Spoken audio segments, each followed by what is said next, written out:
my esteemed colleagues in the Senate, the members of the Diplomatic Corps, fellow public servants, distinguished guests, and above all, the Filipino people, good morning.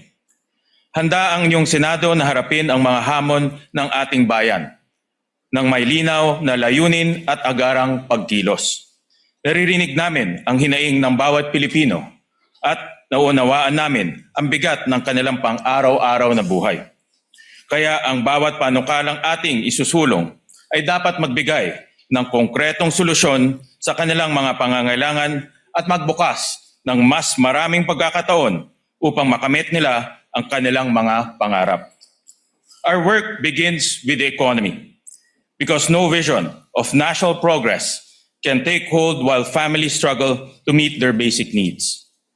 The Development Budget Coordination Committee reduced our country's economic growth forecast for 2026 from 5 to 6% to 3.5 to 4.5%. At the lower end of the revised range, annual growth would be the slowest recorded since 2009, excluding the pandemic. These numbers are not abstract. They translate into lower incomes, fewer job opportunities, and heavier burdens for families struggling to get by. This concern is echoed in the projections of the International Monetary Fund and the Asian Development Bank. The IMF reduced its 2026 growth forecast from 4.1% to 3.9%, while the ADB lowered its forecast from 4.4% to 3.8%. The most urgent point of concern, therefore, is getting the Philippine economy back on track. To this end, this Congress will prioritize legislation aimed at invigorating the nation's economy in support of this administration's objective. Furthermore, genuine economic recovery cannot be measured by growth figures alone.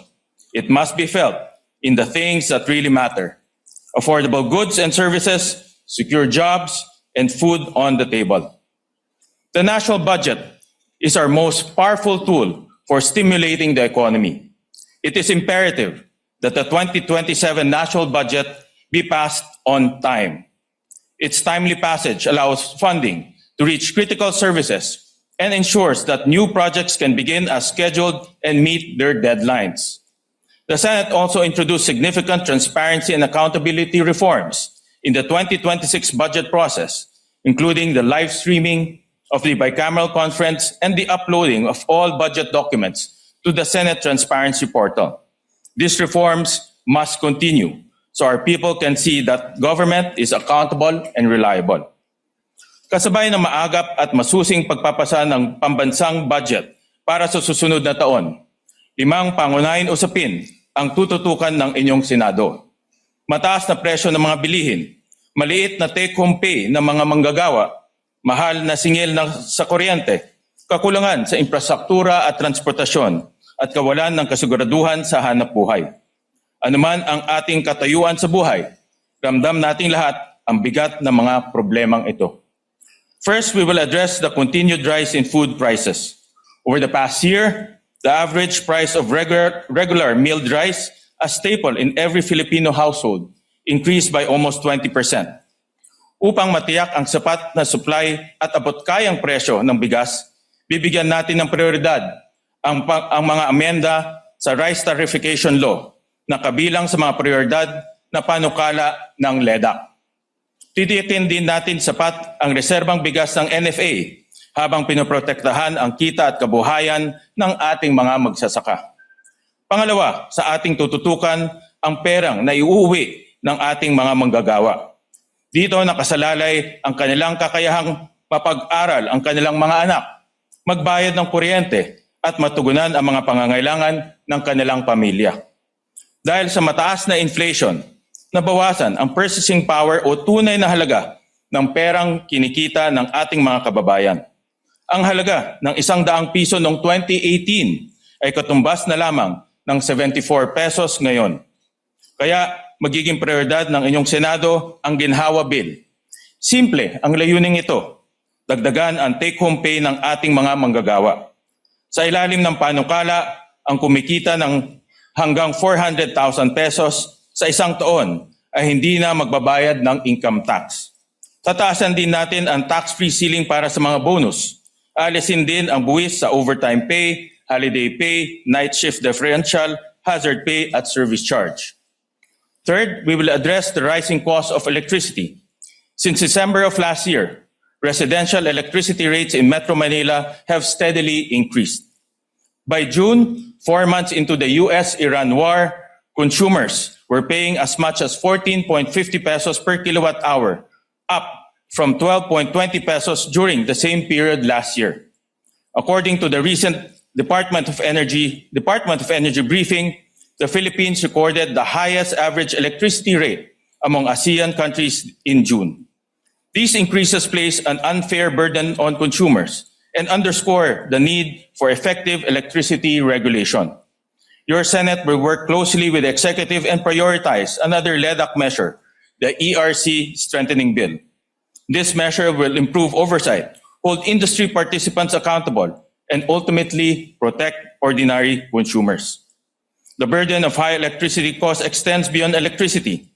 We also feel its effects in the transport sector, where our continued dependence on important petroleum leaves workers, commuters, and motorists vulnerable to events beyond our shores. The continuing effect in the Middle East has exposed the extent of this vulnerability. At the height of the crisis, diesel prices spiked to as much as 153.70 pesos per liter. The transport sector accounts for 49% of our country's petroleum imports. Your Senate will prioritize amendments to the Downstream Oil Industry Deregulation Act, another LEDAC priority measure. We will pursue greater transparency in the components of pump prices so that government can determine whether increases reflect global market prices and legitimate cost of unreasonable margins that should not be passed on the consumers. Fourth, we will focus on infrastructure. The fastest way to invigorate the economy is by accelerating infrastructure spending. Your Senate will prioritize the Master Plan for Infrastructure and National Development, or MIND Bill, another important LEDAC measure. It will establish a 30-year plan that will link and coordinate key infrastructure projects, including roads, airports, hospitals, and energy pipelines. This will help create jobs, attract investments, and drive long-term economic growth. Ikalima, tututukan natin ang pagpapalakas ng mga MSMEs. Tinalakay na natin ang ilan sa mga reformang isusulong upang mapababa ang presyo ng mga bilihin at singil sa kuryente, madagdagan ang take-home pay ng mga manggagawa, at mapabuti ang infrastruktura at transportasyon. Ang susunod nating bibigyan ng pansin ay ang pagkakaroon ng matatag at marangal na trabaho. Mula noon Mayo 2025 hanggang Mayo ng taong ito, mahigit 660,000 ang bilang ng mga Pilipinong nawalan ng trabaho. Upang maibalik ang mga nawalang trabaho at makalikha ng mga bagong oportunidad, kailangan natin palakasin ang mga negosyong nagbibigay ng hanap buhay sa ating mga kababayan. Kaya bibigyan natin ng prioridad ang mga amenda sa Magna Carta for MSMEs. Isa rin ito sa mga prioridad na panukala ng LEDAC. Mahalaga ito dahil 99.7% ng mga rehistradong negosyo sa Pilipinas ay mga micro, small, and medium enterprises or MSMEs. Hindi lamang sila nagbibigay ng hanap buhay sa milyong-milyong Pilipino. Sila ay bunga ng pagsisikap at pangarap ng ating mga kababayan mula sa mga negosyong minana sa pamilya hanggang sa mga nagsimula sa garahe o maliit na food cart. Anuman ang uri, mahalagang haligi ng ating ekonomiya ang mga MSMEs. Kabilang sa mga reformang isinusulong sa Magna Carta for MSMEs ang mas madaling pagkuha ng puhunan at credit guarantees, pati ang access sa shared services, machinery at technical support. Mabibigyan ang ating mga MSMEs ng mas maraming pagkakataong makilahok sa mga proyekto ng gobyerno. Pabibilisin din natin ang proseso ng pagbabayad sa kanila.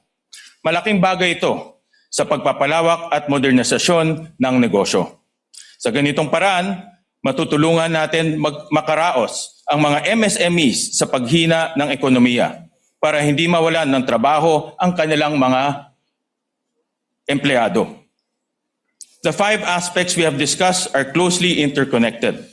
Reforms in one area have effects that ripple into others. Strong coordination is therefore essential to ensure that the laws we pass are relevant, coherent, and effective. Thus, I propose the creation of an ad hoc committee tasked with helping drive economic growth, create jobs, and make the cost of living more affordable for every Filipino. Strengthening our economy requires a concerted effort, proactive action, and reforms that will endure beyond a single administration. My fellow senators, these priorities touch the daily life of every Filipino. When these systems work, they create opportunities, lift families out of poverty, strengthen communities, and drive national progress. When they fail, they burden our people, close the door to their aspirations, and hold back our nations for generations. We will maintain our commitments and reforms to education, health, and social protection.